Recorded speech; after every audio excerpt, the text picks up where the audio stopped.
Dexter, man. Um, as I said before, I've never seen this show. I had heard about it. It's everywhere, man. Like it's online. You hear people talk about it. It gets praised up and down for the most part. But I had never watched the episode. I never knew what it was about. Just outside of the fact that Dexter's a serial killer. But then, I found out he's a serial killer that hunts other serial killers. I'm like, all right, that's cool.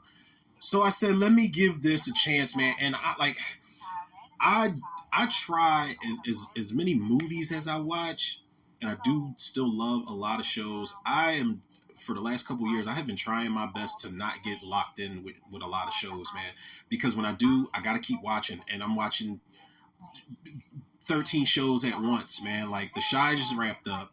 BMF, whatever. We ain't getting another season of that. The Walking Dead, I got to catch up on Dead City and Daryl and Carol Part 6 and shit like that. I gotta finish Ironheart, man. I gotta start Twisted Metal season 2. I gotta finish season 4 of The Bear. And then that doesn't even include all the old shows I'm watching. I just recently got into the Dusk Till Dawn series. I'm like, this is pretty cool, man. They take some liberties. They keep the familiarity, but they taking liberties, and I like the cast. I just started watching Northern Exposure all over again. Don't ask me where I found it at, by the way. I'm not telling nobody nothing. But it's just shows after shows after shows, and I'm like, yo, man, I got to just lock into one. I don't know if this is necessarily going to be that.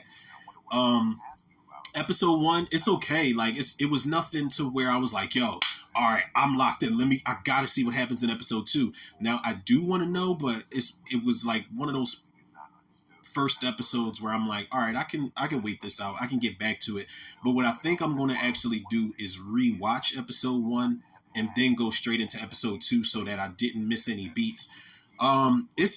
It does get pretty fucked up. I can only imagine that things are going to get worse. Everybody in the comments was saying, yo, you're going to love it. Make sure you stick with it. The show is great. Like, I'm hearing all positive feedback, which is cool.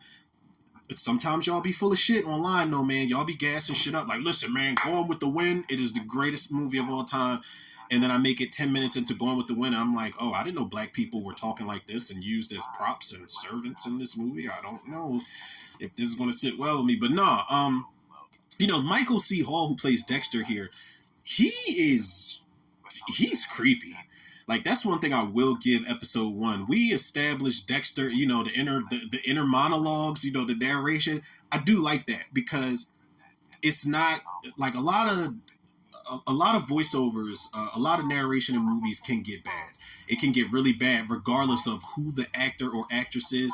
You either got it or you don't, man. You either can, have me locked in a scene while I'm listening to your voice and going along this journey with you, or it's going to be really bad and I'm going to wish you shut the fuck up. That's not the case here with Michael C. Hall as Dexter. I do like that you get to see where his mind is at with his victims, with his sister, with the characters that are just like surrounding him. Jennifer Carpenter, when I saw her, dressed, you see her dressed up, she's undercover, she's dressed up as a hooker. I was looking at her and I was like, she's like the way she's talking is different. I'm like, is that the girl from The Exorcism of Emily Rose? And sure enough, it was her. James Raymar. I am looking at the cast, but I'm only mentioning the people that I actually remember making an impact. James Raymar, look, as long as he ain't Raiden, no more. And as long as he ain't in Black Lightning, nothing on CW, I'm cool with whatever he's in. But James Raymar pops up in the flashback sequences with Dexter.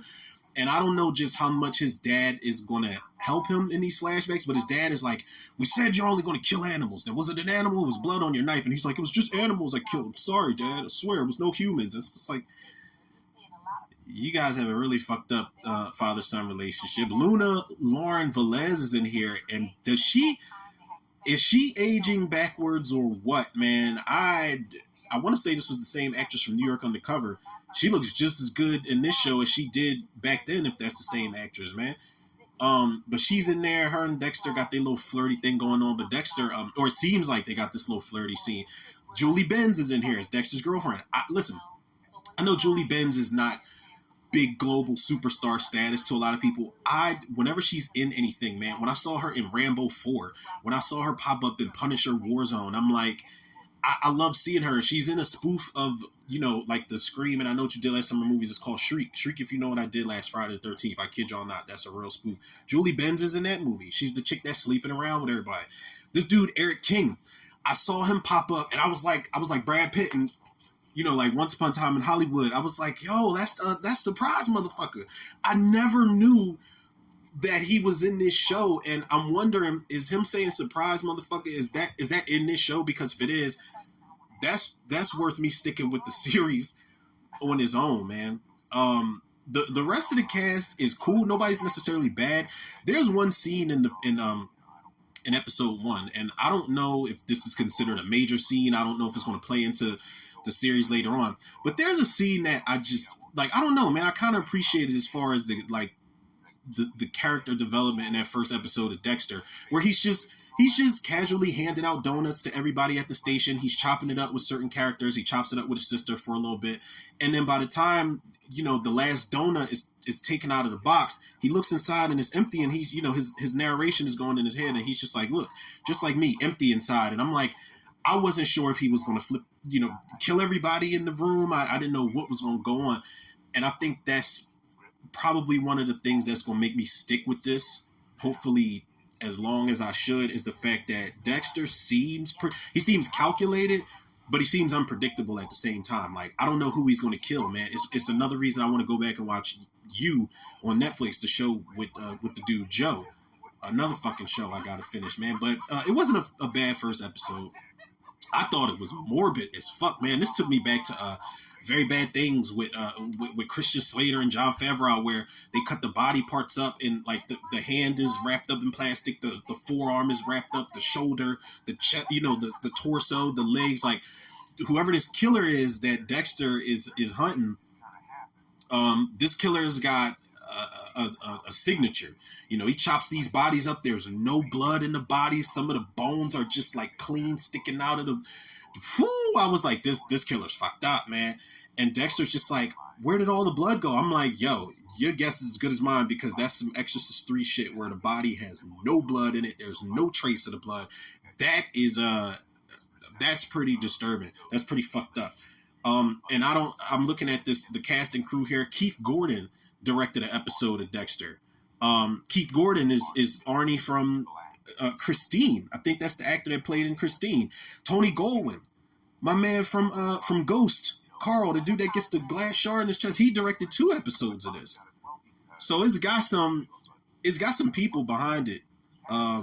So I don't really know what to rate this. I really don't want to get into the habit of ranking or rating episodes anymore. I don't know, man. It just seems a little more difficult considering how many episodes are to come, but I'm gonna stick with it. Now by episode 3, like, come on, episode 3 gotta be something special for me to stick with this shit, man. But it's not bad. I'm gonna rock out with it. It is like dark humor. It is black dark humor. So I'm a fan of that kind of stuff. So we'll see where this goes with good old Dex here.